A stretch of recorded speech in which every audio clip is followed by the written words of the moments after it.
Sir, people like you don't belong here. These cars are not for someone in your situation. The sales manager's voice rang out across the pristine showroom, sharp and cold, stopping conversations mid-sentence and drawing the stunned attention of everyone within earshot.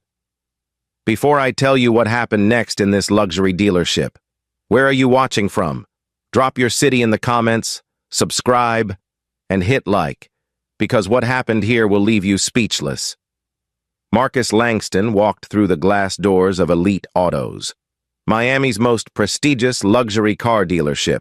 His worn navy t-shirt, faded cargo shorts, and scuffed sneakers standing in stark contrast to the polished perfection of the showroom, gleaming sedans, sleek coupes, and towering SUVs sat beneath dazzling LED lights, their price tags stretching from $15,000 to over $1.2 million. But Marcus wasn't here to admire the cars.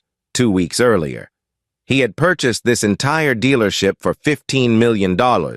Today, though, he wasn't Marcus the owner. He came disguised as an ordinary customer, determined to see how his employees treated people who didn't look wealthy. Rumors had been swirling on X about Elite Auto's reputation for exclusivity and bias. Claims that some customers were ignored while others were quietly judged by appearance alone. Marcus wanted to see the truth with his own eyes, so he parked his 2018 Honda CR-V far from the entrance, dressed simply, and stepped inside to test the culture he had just inherited. The shift in energy was immediate. Conversations dipped, laughter softened, and subtle glances followed him as he moved further into the showroom. 3 employees near a $25,000 convertible exchanged quick looks and faint smirks, their quiet whispers barely masked. Marcus noticed every detail but kept his expression calm, his pace unhurried. Then Karen Whitaker, the 45-year-old sales manager, approached him, in her gray tailored suit, heels clicking softly on the showroom floor, and blonde hair pinned neatly back. She carried herself with practiced authority, but her sharp green eyes revealed more than professionalism. They revealed judgment. "Hello," Karen said smoothly, her tone polite but distant. "Are you here to browse? Or—" Her gaze traveled slowly from his sneakers up to his face. Calculating. Marcus smiled faintly and nodded, just looking around. Karen's lips curved into a tight, polite smile that didn't reach her eyes. "We specialize in high-end vehicles here," she said softly but deliberately. "Perhaps I can suggest something more affordable for you." Her words, carefully chosen, carried an edge that wasn't lost on Marcus. But he didn't react. He'd heard words like these before. Instead, he kept his voice even and replied, "Mind if I take a look?" Before Karen could answer, a young salesman stepped forward, Jamal Carter, just 25 years old and one of the few black employees on the floor, smiled warmly and gestured toward the lineup of cars. "I can show you our top models," he offered sincerely, his tone welcoming. But before Marcus could respond, Karen's sharp voice cut him off. "Jamal, handle the delivery paperwork. I'll take care of this," she ordered without looking at him. Jamal froze for a moment, the warmth fading from his expression, and his gaze flicked to Marcus briefly, an unspoken understanding passing between them. Before he stepped back reluctantly, Karen turned her attention back to Marcus, her tone clipped and controlled. "Do you have something specific in mind today? Just so you know, we have strict policies about touching the vehicles unless you're pre-qualified." Marcus raised an eyebrow, his voice calm but firm. "Pre-qualified? You're saying I need that before I can even look?" Karen nodded, her smile fixed in place. "I'm just trying to save you time. These cars aren't for everyone." That's when Victor Hayes entered, and the atmosphere shifted again. At 50, Victor, the regional director, carried himself with the arrogance of someone who believed his word was law.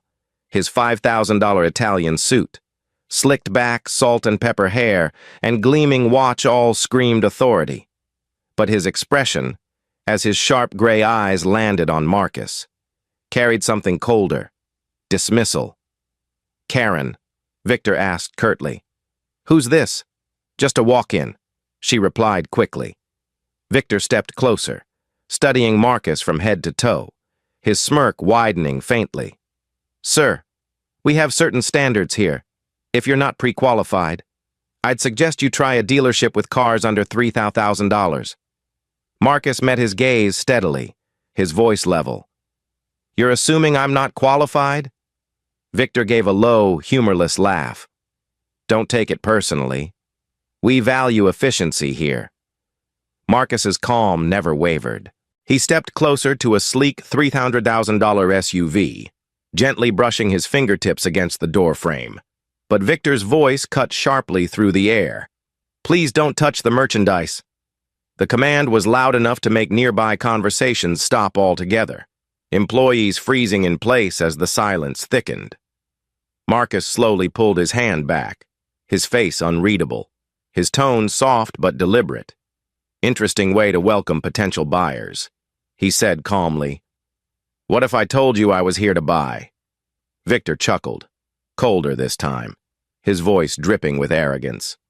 "Let's be realistic," he said flatly. "These aren't the kinds of cars people like you just walk in and buy."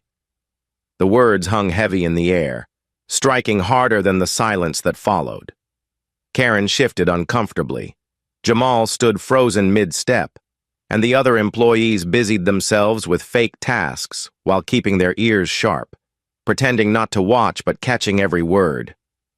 Marcus stood perfectly still, absorbing it all, his memories flashing back to moments from his childhood, his mother being turned away from businesses, doors closing before she even spoke, people judging her before they knew her. But Marcus was no longer powerless, and this time would be different, keeping his composure. His voice stayed calm, almost too calm for the tension in the room. "That's an interesting assumption," he said evenly, his gaze fixed on Victor. "I'd like to speak to the owner."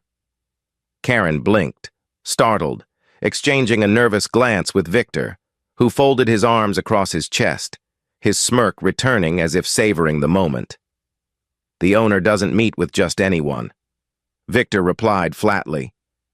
Marcus didn't look away, his expression unchanging, his voice low but firm. "I think this time," he said, each word deliberate. "He'll want to," and as the weight of his words settled over the silent showroom, Marcus reached into his pocket, pulling out his phone, his calm exterior concealing the storm he was about to unleash on elite autos. Victor's sharp gaze lingered on Marcus, his smirk still carved into place, but the tension in the room was shifting like pressure before a storm. Thick and suffocating. "Sir, I've already explained," Victor said slowly, his voice deliberately loud so everyone nearby could hear. "We have policies in place to ensure only qualified buyers receive our time and attention. This isn't a place where just anyone walks in off the street expecting a test drive." Karen nodded quickly beside him, clutching her clipboard like a shield, her discomfort visible now as she sensed the weight of Marcus's silence. Jamal, standing off to the side, fidgeted nervously with the delivery forms in his hands, watching Marcus closely while pretending to shuffle paperwork. Marcus finally spoke, his voice calm, steady, almost quiet enough to make everyone lean in. "You keep talking about who qualifies and who doesn't, but you've never asked me a single question. Not my name, not what I want, not what I can afford. You've already decided who I am." Karen flinched slightly at his words, but Victor only folded his arms tighter, his arrogance radiating. "Sir, this is a high-end dealership," Victor replied smoothly, his tone edged with condescension. "We deal with serious clients here, celebrities, executives, investors, people who understand the value of what we offer. Now, unless you have proof you belong in that category, I'll kindly ask you not to waste my team's time." The word "belong" hung heavy in the air, like a blade balanced on the edge of a table, threatening to fall. Marcus didn't flinch. Instead, he tilted his head slightly, studying Victor like a chess opponent making his next move. "Interesting," Marcus said evenly, "because I thought this was a place where people came to buy cars, not be judged on whether they belong." His tone wasn't raised, but its calm precision cut sharper than shouting ever could, and several employees froze where they stood, sensing something they couldn't quite name, before Victor could respond. Karen tried to interject, her voice softer now, almost pleading. "Sir, maybe you misunderstood. We just have to be cautious with our inventory. That's all. These vehicles require pre-qualification paperwork. And it's—" "Stop," Marcus interrupted gently, his gaze shifting to her, his tone measured but firm. "You assumed I couldn't afford to be here before I even said a word. That's not caution. Karen, that's judgment." Karen swallowed hard, unable to meet his eyes, and Jamal shifted uncomfortably in the background, his fists tightening slightly at his sides. Victor, sensing Karen's hesitation, stepped forward, his presence towering as he deliberately invaded Marcus's space. "Look," he said coldly, lowering his voice so only Marcus could hear. "You might have had a good run wherever you came from. But here, we have a certain image to maintain. Our clients expect a standard, and I have to protect that." Marcus held his gaze, unblinking. "An image?" he asked softly, his voice dropping lower, forcing Victor to lean in to hear him. "Or a prejudice?" The quiet power behind the question made Victor stiffen, his confident smirk faltering for the first time. He opened his mouth to respond, but Jamal suddenly stepped forward, unable to stay silent any longer. "Mr. Hayes," Jamal began carefully, his voice respectful but steady. "Maybe we should let him take a look. We can at least hear what he's looking for." Karen shot Jamal a warning glare, but Marcus caught the flicker of defiance in Jamal's eyes and filed it away silently. This young man, he thought, understood more than anyone else in this room right now. Victor turned his head slowly toward Jamal, his expression hardening. "Thank you, Jamal. But I think I can handle this," he said curtly, dismissing him with a flick of his hand. Jamal clenched his jaw and stepped back, frustration written across his face, but he said nothing further. Marcus took a slow breath, his patience razor-thin but controlled. When the sound of heels clicking against polished tile cut through the tense silence, every head turned as Elena Martinez, the 40-year-old regional operations manager, strode confidently into the showroom, her charcoal blazer perfectly fitted, her expression composed but sharp, her presence commanding immediate respect. She scanned the room quickly, sensing the thick tension as she walked directly toward Marcus, her lips curving into a knowing smile. "Mr. Langston," she said warmly, her voice rich with authority. "I'm sorry I'm late. Traffic was brutal." The entire showroom froze. Karen blinked rapidly, her clipboard slipping slightly from her grasp. While Jamal's eyes widened, his mouth parting in shock, Victor turned slowly toward Elena, his brows knitting together as her words sank in, confusion flashing briefly before his features hardened into something darker. Realization. "Mr. Langston," Karen repeated faintly, her voice barely above a whisper, her face paling as though the air had been sucked from the room. Elena turned her sharp gaze toward Karen and Victor, her tone suddenly formal and cool. "Yes, Karen," she said deliberately, her voice carrying across the silent showroom. "This is Marcus Langston, the new owner of Elite Autos." The words landed like a thunderclap, shattering the carefully constructed hierarchy of the room in an instant. Gasps rippled softly among the employees, some exchanging wide-eyed looks, others lowering their heads to hide their expressions. Victor's smirk vanished completely, his jaw tightening as he took a sharp step back, his arms falling loosely to his sides, his perfectly controlled facade cracking under the weight of Elena's announcement. Karen stammered, struggling to find her words. I didn't know. Mr. Langston. I thought. Marcus raised a hand slightly, stopping her mid-sentence, his calmness chilling in contrast to the chaos now erupting silently around them. You thought I didn't belong here, he said evenly, his voice steady but layered with meaning. And that's exactly why I came. He shifted his gaze slowly from Karen to Victor, his eyes unblinking, his presence commanding without effort. I wanted to see how my staff treats people who don't fit the image of your ideal client. And now, he paused deliberately, letting the weight of his words settle. I have my answer. Victor's fists clenched tightly at his sides, his knuckles whitening, his pride warring with his fear as the truth unraveled before him. He drew in a shaky breath, forcing a strained smile as he tried to recover his composure. Mr. Langston, he began carefully, his voice low and measured. I had no idea. There must have been some misunderstanding.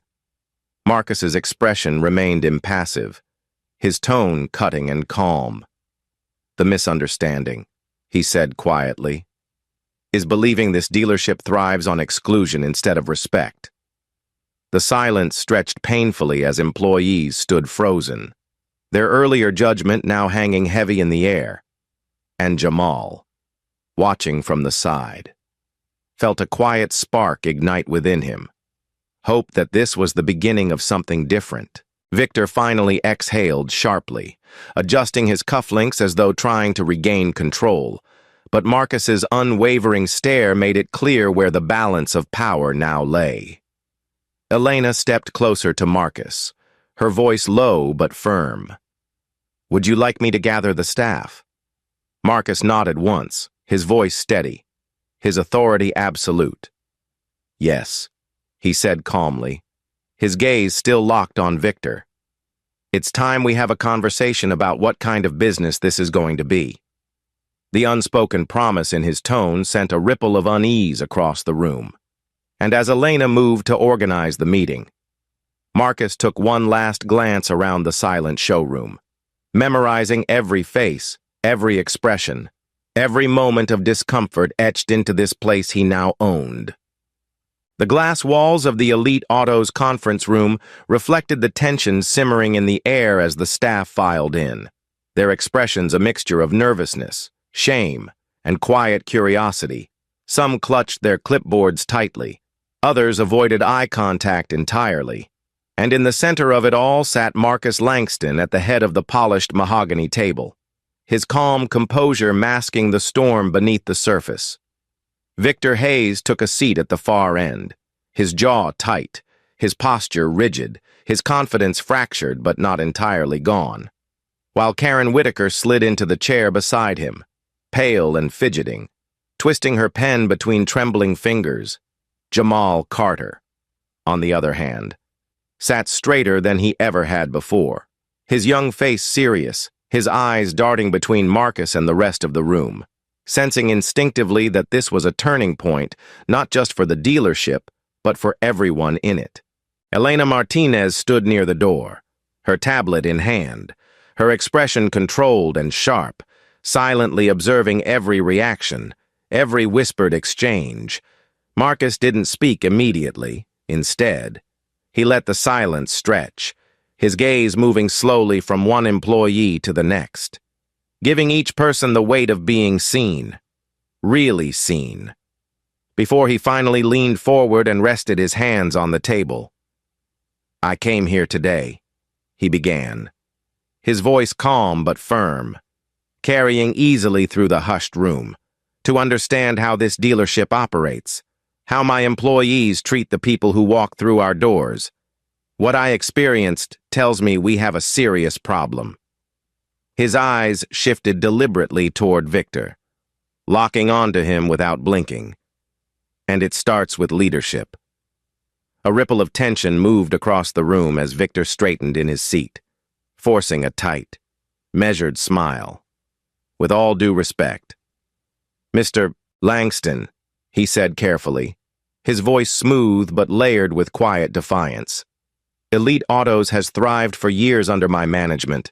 We've cultivated a very specific clientele, celebrities, athletes, CEOs, people who represent the brand's value. That exclusivity is part of our success." Marcus's brow lifted slightly, his tone sharpening. Though his volume never rose, exclusivity is one thing. Victor, disrespect is another. What I saw today wasn't exclusivity. It was assumption.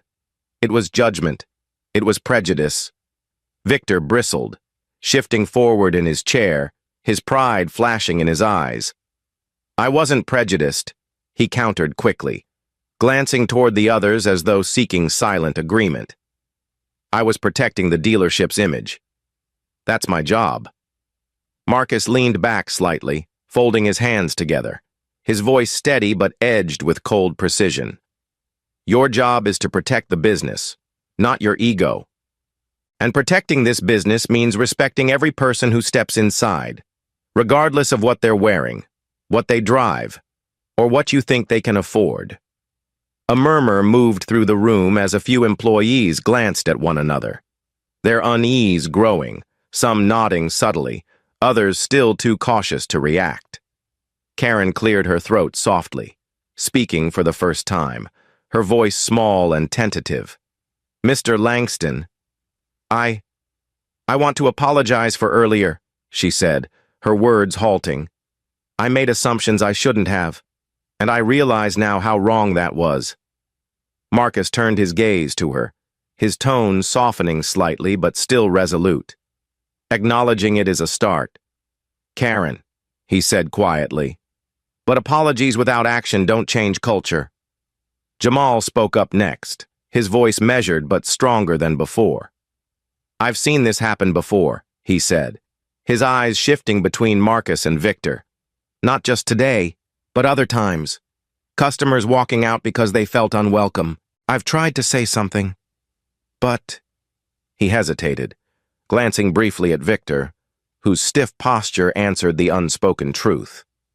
Marcus nodded slowly, his gaze softening toward Jamal, admiration flickering briefly in his expression. "Thank you for speaking up, Jamal," he said firmly, his voice carrying weight.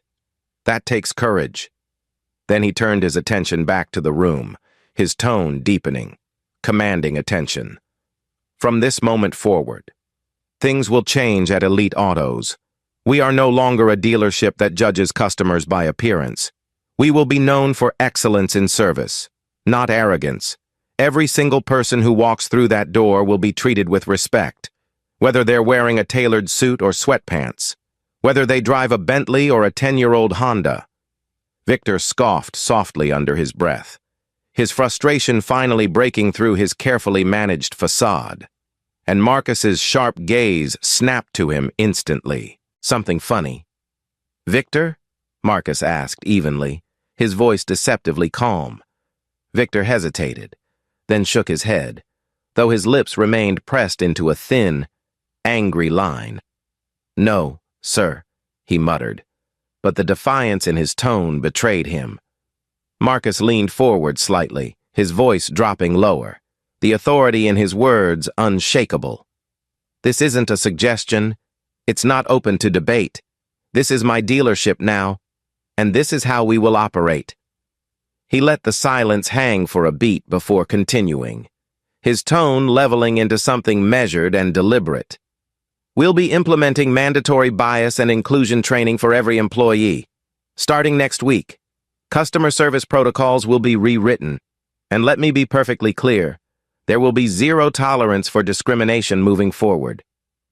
The weight of his words settled heavily over the table, and for the first time, Victor's confidence faltered visibly, his eyes narrowing as he exhaled slowly, gripping the edge of his chair. Karen lowered her gaze to the table, nodding faintly, her expression thoughtful, as if confronting uncomfortable truths she'd ignored for years. "Jamal," sitting straighter now, felt hope stirring inside him, though he kept his composure tightly controlled. Elena, still silent by the door, studied every face, committing reactions to memory, her mind already calculating the steps needed to reshape the culture. Mr. Langston. Victor began again finally, his voice quieter, forced into diplomacy now. I understand your perspective, but this approach could alienate some of our existing clients, people who expect a certain environment. Marcus's gaze hardened, his words deliberate and cold. If our clients expect us to disrespect others, then they're not the clients we want. The sentence struck like a hammer, reverberating through the silent room, and for the first time since Marcus arrived, Victor had no response. He leaned back slowly in his chair, his jaw tight, his knuckles pale against the armrest. Marcus scanned the room one last time, his voice softening but not losing strength. I didn't build my life by judging people based on where they come from, what they wear, or what they drive, he said, his tone steady and controlled. I built it by respecting everyone, by listening, by giving people chances others wouldn't. That's how we succeed, not by building walls, but by opening doors. A quiet stillness filled the conference room, the weight of Marcus's words sinking deep, shifting something intangible in the atmosphere. For the first time, several employees nodded openly, their expressions thoughtful, even relieved, as though they'd been waiting for someone to finally say aloud what they'd silently felt for years. Jamal exhaled slowly, the corners of his mouth twitching into the faintest hint of a smile, while Karen wiped at the corner of her eye discreetly, her polished composure beginning to crumble under the weight of realization. Victor sat rigid, silent, his pride bruised, but his position suddenly uncertain, and as Marcus leaned back in his chair, hands folded loosely in front of him, his voice carried the quiet authority of a man who had nothing left to prove. This is the beginning, he said calmly, his gaze sweeping across the table. From today forward, Elite Autos is going to be different, better. You'll either be part of that change, or you won't be here. The words landed with finality, leaving no room for argument, and in the silence that followed, the dealership's future shifted beneath their feet. The conference room was silent, the weight of Marcus's last words lingering in the air like thunder after lightning. But beneath that silence, tension simmered, ready to boil over. Victor Hayes sat rigid at the far end of the table, his jaw tight, his chest rising and falling with shallow, controlled breaths, while Marcus Langston remained seated at the head, calm and composed, his authority filling the glass-walled space without effort. Elena Martinez leaned casually against the doorframe, tablet in hand, her sharp eyes darting between faces, cataloging every twitch and flicker of expression, while Karen Whitaker sat beside Victor, pale and uneasy, fiddling with her pen as though it were a lifeline, and Jamal Carter sat forward slightly, shoulders squared, silent but attentive, sensing this was the moment where everything would change. Marcus leaned forward, resting his elbows lightly on the polished mahogany table, his hands clasped loosely, his voice quiet but commanding enough to draw every eye back to him. I came here today to test this dealership, he began, each word measured, deliberate, to understand how the people I've entrusted with my business treat the people who walk through these doors. What I saw told me more than any financial report ever could. His gaze locked on Victor, unblinking, unyielding, and you, Victor, made something very clear to me. Victor stiffened, lifting his chin defiantly. With all due respect. Mr. Langston, he said, his voice sharp but steady. Elite Autos has thrived under my leadership because of the standards I've maintained. This isn't a charity, it's a luxury dealership. The exclusivity of this brand is why we generate $12 million a year. Marcus's jaw flexed slightly, but his tone remained even, calm as still water hiding a current beneath. Exclusivity isn't the problem, he said softly. It's how you've used it as a shield, an excuse to judge people before they even speak. He let the silence hang for a beat, his voice deepening as he continued. Today, I walked into my own showroom dressed like any other customer, and you decided who I was based on what I wore, what I drove, and what you assumed I could afford. Karen shifted uncomfortably in her seat.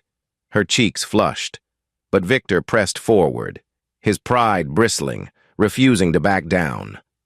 I made an evaluation based on experience, he argued, his voice rising slightly. You have to understand, Mr. Langston, people come here all the time just to look, to waste our time, to take pictures next to cars they'll never buy. My job is to filter out the ones who aren't serious. Marcus's gaze hardened, his voice dropping lower, steadier, each word slicing cleanly through the room. No, Victor. Your job is to lead this team, to uphold this dealership's reputation, and to ensure every single person who walks into this place leaves with respect, whether they buy a car or not. Jamal's head tilted slightly, his young face unreadable, but his eyes burned with quiet validation. Karen's grip on her pen faltered, her hand lowering slowly onto the table, her shame unspoken but visible. Victor's fingers drummed against the tabletop, his mask of composure cracking as his frustration bled through. With all due respect, "Sir," he said tightly, "you don't know this business the way I do. You can't just come in here and—" Marcus's voice cut across his like steel against stone, calm but immovable.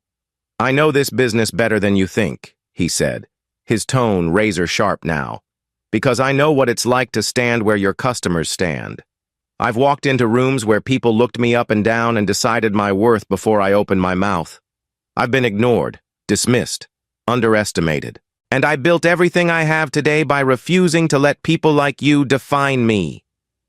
Victor froze, his mouth opening slightly but no words coming out, the weight of Marcus's statement crashing down like a hammer in the silent room. Elena stepped forward slightly, her voice smooth but firm, cutting through the thick tension.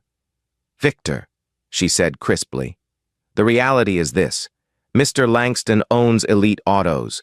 That means the standards, the culture, the expectations. They come from him now. It's time to adapt." Victor turned sharply toward her, his pride wounded, his jaw tightening, but her steady gaze held him in place, unyielding. Karen cleared her throat softly, her voice tentative. "Careful." "Mr. Langston," she said, glancing nervously between the two men. I need to say something." Marcus turned his attention toward her, his expression softening just slightly, giving her room to speak.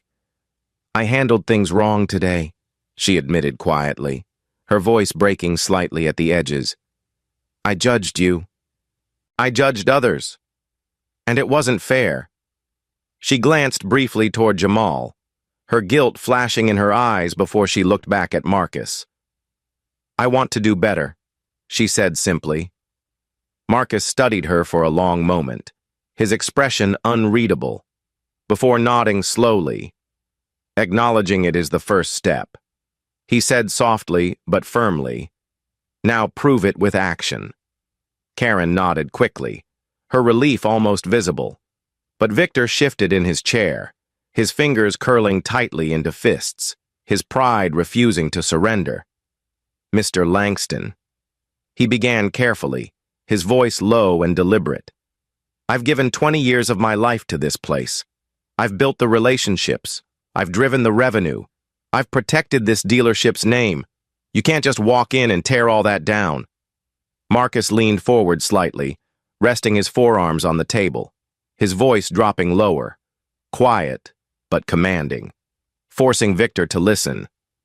"I'm not tearing it down. Victor," he said steadily, "I'm building it better. The question is whether you're going to be part of that, or not?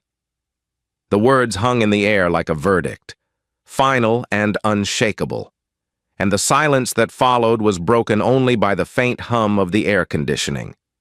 Jamal's chest rose and fell with quiet anticipation, his wide, alert eyes fixed on Victor, while Elena's sharp gaze tracked every flicker of emotion crossing his face. Victor inhaled deeply, his nostrils flaring slightly, his shoulders squared as he stared back at Marcus, trying to hold on to the last fragments of his authority. "And if I disagree?" he asked finally, his tone measured but brittle. Marcus didn't blink. "Then you can step aside," he said simply, his voice even, unshaken. "I won't let your pride cost this dealership its future." The quiet force behind his words rippled through the room, and Victor felt it, the power dynamic shifting, the ground beneath him tilting with finality. Karen exhaled shakily, lowering her eyes, while Jamal's lips curved just slightly into the faintest hint of a smile, hope flickering in his expression. Elena glanced down at her tablet, tapping notes deliberately, as though setting plans in motion already. Victor sat back slowly, his silence saying more than his words ever could, his jaw tight, his pride battered but intact. Marcus rose slowly from his chair, straightening his shoulders, his presence filling the space with quiet authority as he spoke one last time, his voice firm, his resolve absolute. "This isn't just about selling cars," he said, his gaze sweeping across the entire room, holding every pair of eyes in place. "This is about respect, dignity, and the kind of business we choose to be. From this day forward, Elite Autos will stand for inclusion, for fairness, and for excellence, not arrogance. That's the future, and I expect every one of you to decide whether you're part of it." He let the silence settle for a long moment, his words sinking deep, reshaping the air itself, before finally turning and walking toward the door, Elena falling into step behind him, Jamal rising instinctively as though ready to follow, and Karen sitting quietly in her chair, staring down at her trembling hands, while Victor remained frozen, his thoughts a storm of anger, fear, and dawning realization that his reign was over, though he wasn't ready to accept it yet. The next morning. The glass-paneled showroom of Elite Autos gleamed under the soft Miami sunlight. But inside the conference room, the atmosphere was far from bright. The entire staff had been summoned to an all-hands meeting, and now every seat was filled, every conversation hushed, every pair of eyes shifting uneasily toward the head of the polished mahogany table where Marcus Langston stood, calm but commanding, ready to define the future of his dealership. Elena Martinez stood beside him, tablet in hand, her poised confidence setting the tone, while Jamal Carter sat near the front, shoulders squared, his expression resolute, and Karen Whitaker sat toward the side, hands folded tightly in her lap, her posture small but her gaze attentive, the shame from yesterday still lingering in her eyes. At the far end of the table, Victor Hayes leaned back stiffly in his chair, his jaw tight, arms folded across his chest, his expression carefully composed but his tension palpable, every muscle in his face locked as though bracing for impact. Marcus scanned the room slowly, letting the silence stretch just long enough to make everyone lean forward instinctively, waiting for his words. And when he finally spoke, his voice carried a quiet power that filled the space without force. "I bought Elite Autos," he began, his tone measured but resonant, "because I saw potential, not just in the numbers, but in the people who work here, in the customers who trust us, and in the brand's reputation for quality. But what I experienced yesterday made something painfully clear. We are not living up to that potential." He paused, letting his words settle like weight on the room, his gaze steady as it moved deliberately across the table, locking briefly on Victor before continuing. "When I walked into this showroom yesterday, dressed like any other customer, I wasn't treated like someone you wanted to help. I wasn't treated like someone you valued. I was judged, dismissed, and in some cases, insulted. Not because of who I am, but because of who you assumed I was. That, he said firmly, his voice tightening slightly, is unacceptable. A quiet ripple passed through the room. Some employees lowered their gazes, while others exchanged uneasy glances, the uncomfortable truth of his words settling heavily between them. Marcus stepped forward slightly, resting his hands on the edge of the table, his tone softening but carrying no less authority. I want you to hear me clearly. This ends today. From this moment on, Elite Autos will not be known as a place where people are judged by what they wear, what they drive, or what they look like.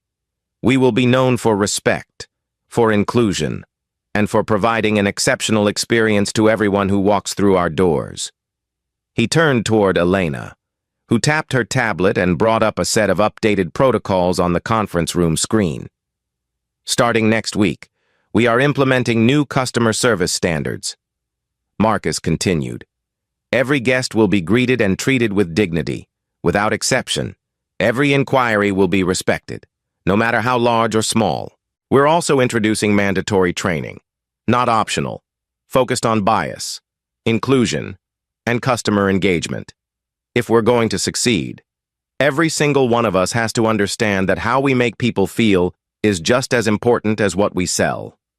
Jamal raised his hand slightly, his voice steady but sincere when Marcus nodded to him. I've seen people walk out, he said carefully, glancing briefly toward Victor before continuing. They came in excited, ready to buy, but they left angry or embarrassed because they didn't feel welcome. I want to be proud of this place, and I think this is the right step. A few employees nodded quietly in agreement, their confidence emboldened by Jamal's words.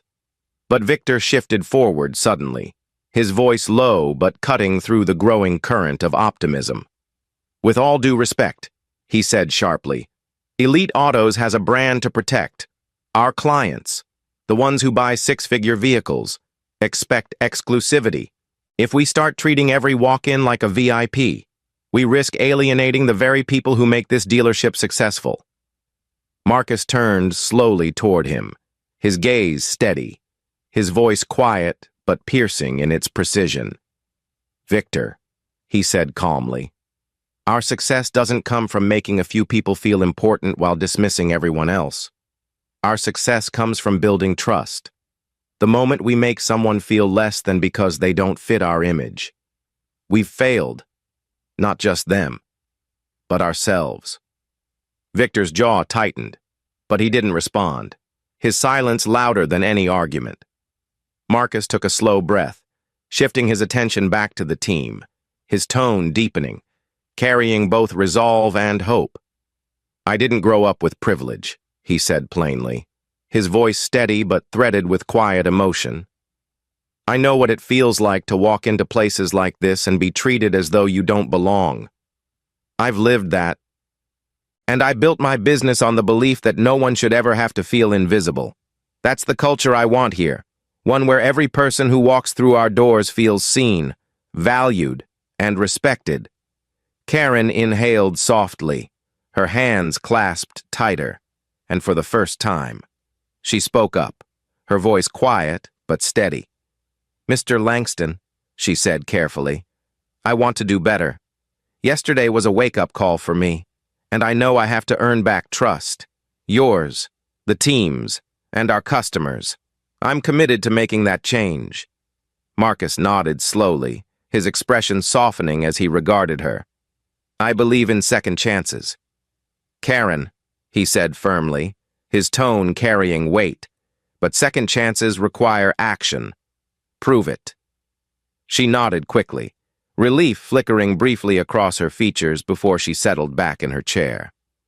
Elena stepped forward then, her voice calm but decisive. We'll also be introducing performance reviews tied directly to customer experience, she announced, scrolling through her tablet. That means bonuses, promotions, and advancement will now depend not just on sales numbers, but on service quality and client feedback. We're setting a higher standard. Several employees shifted uncomfortably, but Jamal smiled faintly, sitting taller, his pride quiet but visible. Victor, however, leaned back in his chair, his fingers tapping rhythmically on the polished wood, his silence now laced with quiet resistance, though he masked it beneath a composed facade. Marcus noticed but didn't address it, choosing instead to focus on the team as a whole. "This isn't going to be easy," he admitted honestly, his tone grounded, authentic. "Changing culture never is. But this dealership is going to succeed, not by clinging to outdated ideas, but by leading the way forward. We will become a place where excellence and inclusion live side by side, where our reputation isn't just about what we sell, but about who we are." He let the words sink in, his gaze sweeping slowly across the room, locking briefly on each employee, as though imprinting the vision into the very foundation of the team. "This is our chance to rebuild, to become something better than we were before," Marcus finished, his voice deep and steady. "And every one of you has a role in making that happen." The silence that followed was profound, different from the tension-filled quiet of yesterday. This silence was thoughtful, heavy with possibility, tinged with hope. Jamal nodded subtly, his expression determined, while Karen wiped discreetly at the corner of her eye, and Elena stood poised beside Marcus, already planning the first steps of transformation. Victor, though silent, lowered his gaze briefly, his jaw locked, his mind clearly turning over unspoken thoughts. Marcus leaned back slightly, his hands resting calmly on the table, his presence commanding without effort as he delivered his final words of the meeting. "This is the beginning of a new chapter for Elite Autos," he said firmly, his tone resolute. "We will be better. We will lead by example. And we will prove that success built on respect lasts longer than any shortcut built on arrogance." As the meeting ended and the team slowly dispersed, the energy in the room shifted, some faces lit with cautious optimism, others shadowed with doubt, and one, seated at the far end, still clouded with quiet defiance. Victor's silence was louder than his words, and though he rose without a protest, the glint in his eyes carried a promise. This battle wasn't over yet. The afternoon sun bathed the Elite Autos showroom in a warm glow, but inside the glass-walled conference room, the air felt heavier than ever. Marcus Langston stood at the head of the polished mahogany table, hands resting lightly on the surface, his calm presence commanding the entire room, while Victor Hayes sat at the far end, his expression tight and unreadable, his fingers drumming slowly against the wood as if marking time before a storm. The meeting had just ended, but Victor hadn't moved, his rigid posture radiating defiance, and Marcus could sense the resistance before a single word was spoken. Elena Martinez stood near the door, arms folded, her sharp eyes locked on Victor, ready for whatever came next, while Jamal Carter lingered nearby, hesitant to leave, sensing instinctively that something critical was about to unfold. Karen Whitaker remained seated off to the side, her hands folded nervously in her lap, her gaze shifting between the two men, the tension tightening around her like a vice. Marcus finally broke the silence, his voice calm but deliberate, each word measured with precision. "Victor," he said evenly, his gaze steady and unyielding. "You've been quiet since this morning, but I can see exactly what's on your mind. So, let's not waste time. If you have something to say, now's the moment." Victor leaned forward slowly, resting his forearms on the table, his fingers interlaced tightly, his sharp gray eyes locking on Marcus with a cold intensity. "I've given this dealership 20 years of my life," he began, his voice low but edged with steel. And now, in a matter of days, you've decided to rewrite everything that made it successful. You think you can walk in here, throw around your authority, and change the rules? You don't understand how this business works. Marcus's jaw tightened slightly, but his tone stayed controlled, deliberate, his voice steady as stone. I understand more than you think, he replied softly. I understand exactly what this business is supposed to represent. Quality, service, respect. And what I saw yesterday tells me we've lost our way. Victor's laugh was low, humorless, laced with frustration. Respect doesn't sell cars. Marcus, exclusivity does. That's why our clients come here. That's why they spend 6 figures without blinking. They don't want to sit next to someone who looks like they can't afford the tires on these cars. That's reality. Marcus straightened slowly, his full height commanding the room as his voice deepened. Sharp, but calm, cutting through the air like a blade. The only reality here, he said firmly, is that you've been running this dealership like your personal kingdom, deciding who's worthy and who isn't. And in the process, you've cost us customers, revenue, and our reputation. That ends today. A ripple of unease passed through the room as Karen's breath caught softly, her gaze lowering to the table, while Jamal's jaw clenched tightly, his quiet anger barely contained, his loyalty to Marcus solidifying with every word. Victor, however, leaned back in his chair, forcing a thin smile, masking his bruised pride behind practiced arrogance. You think you can build a luxury brand by catering to everyone? He asked, his voice low but cutting. You'll turn this dealership into a circus.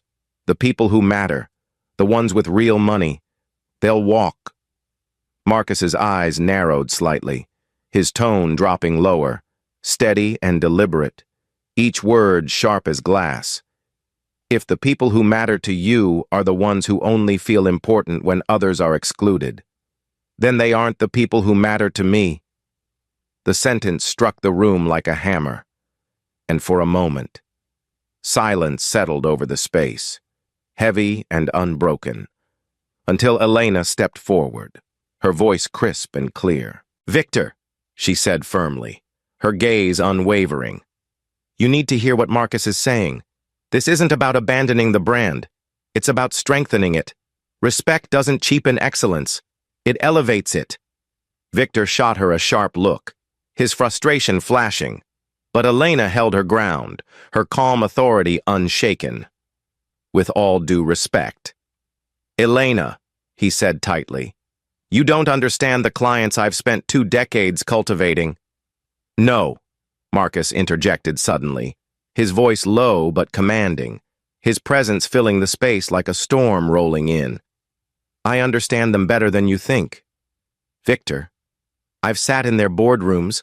I've built partnerships with the same executives you're so desperate to impress. And here's what I've learned. People with real power, real influence, real money.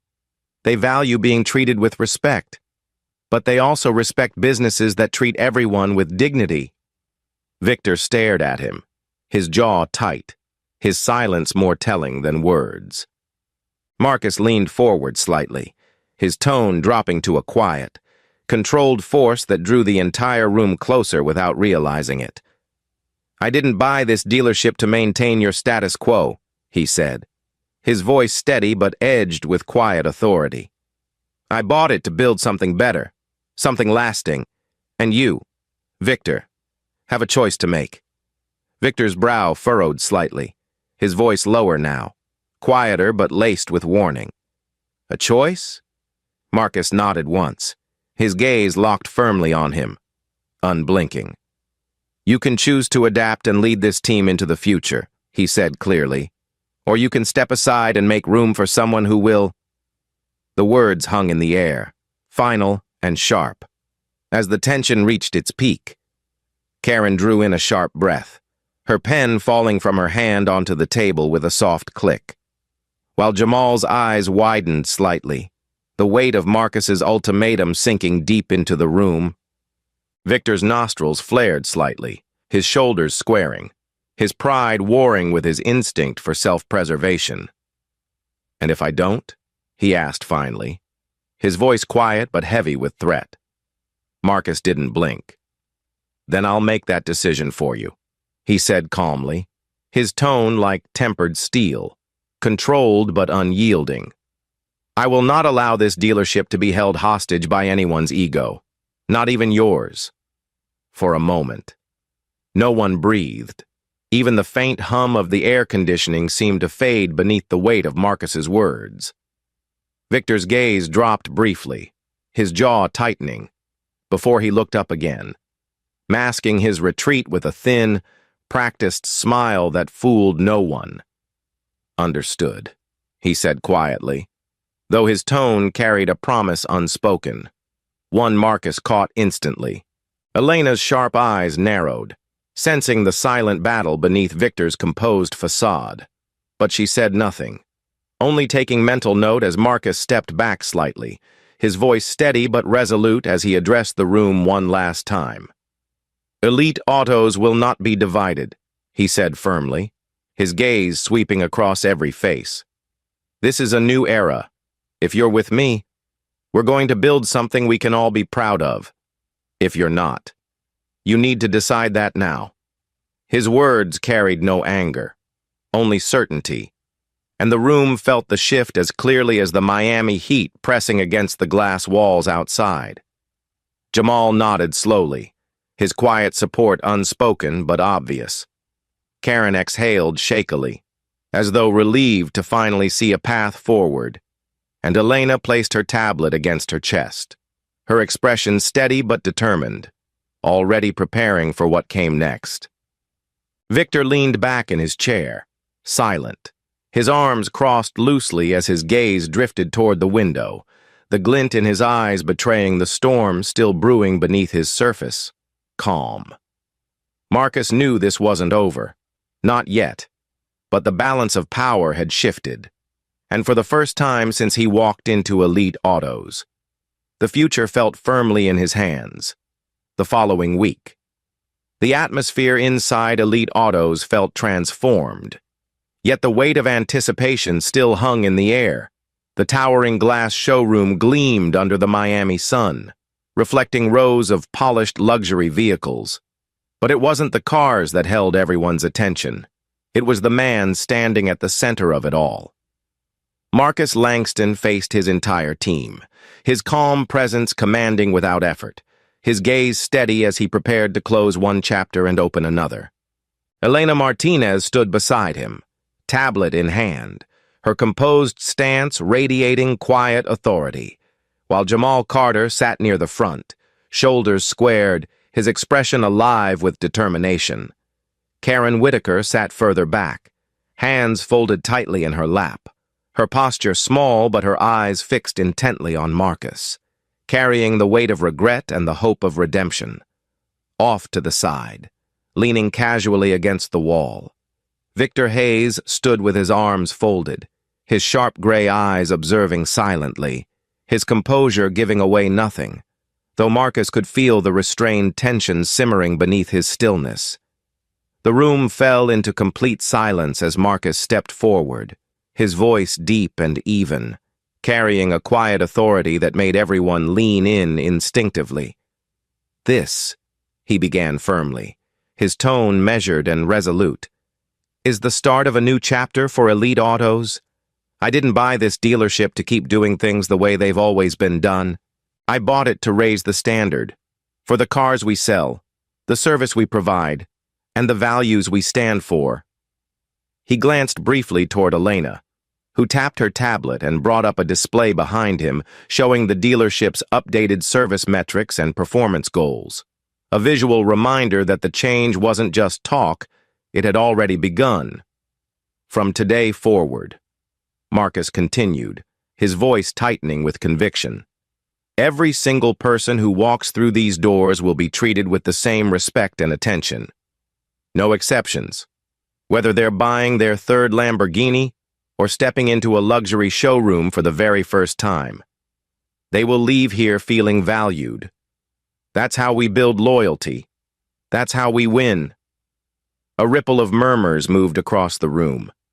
Quiet, but thoughtful. And Jamal spoke up, his voice steady and sincere. Yesterday, a couple came in asking about financing options, he said, his tone respectful. Before, they probably would have been brushed off. But I sat with them, walked them through everything, and they left saying they'd be back. That's the kind of place we should be.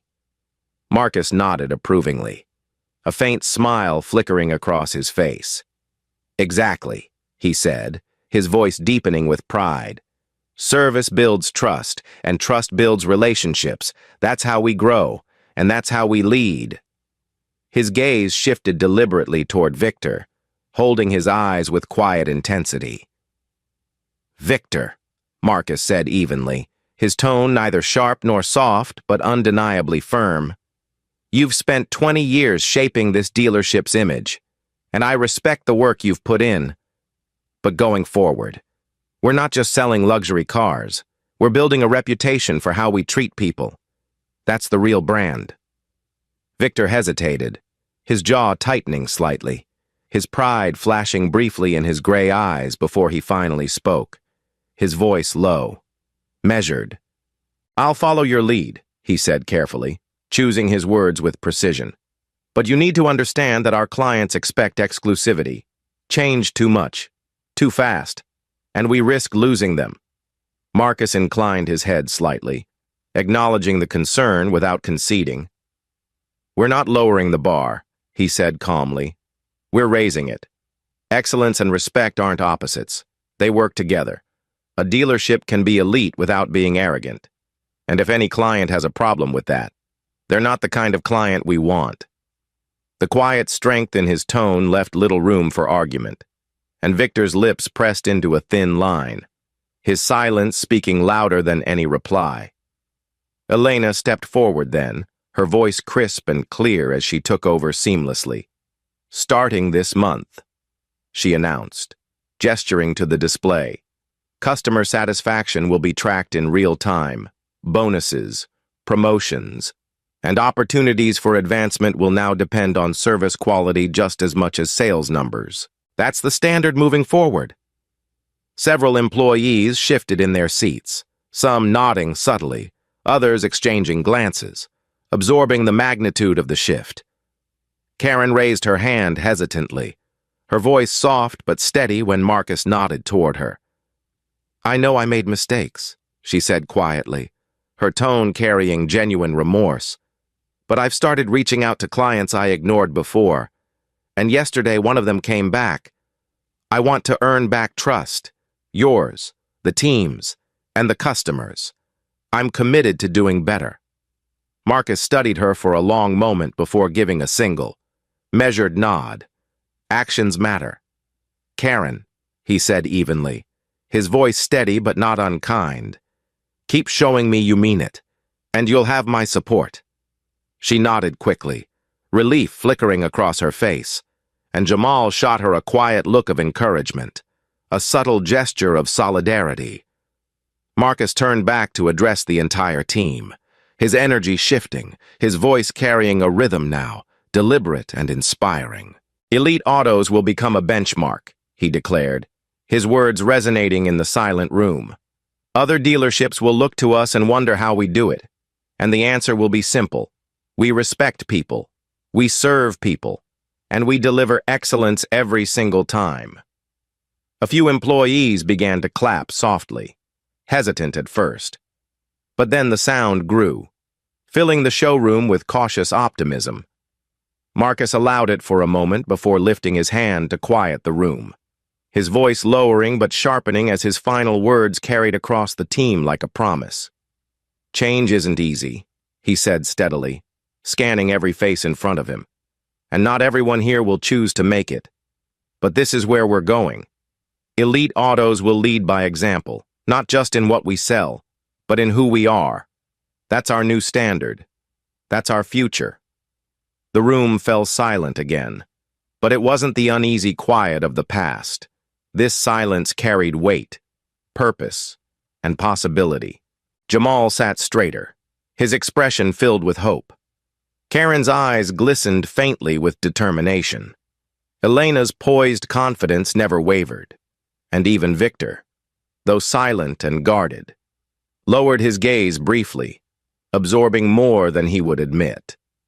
As the meeting ended and the employees began dispersing across the pristine showroom floor, Marcus stepped toward the towering glass windows overlooking the bustling Miami streets below, his reflection framed by rows of shimmering cars behind him.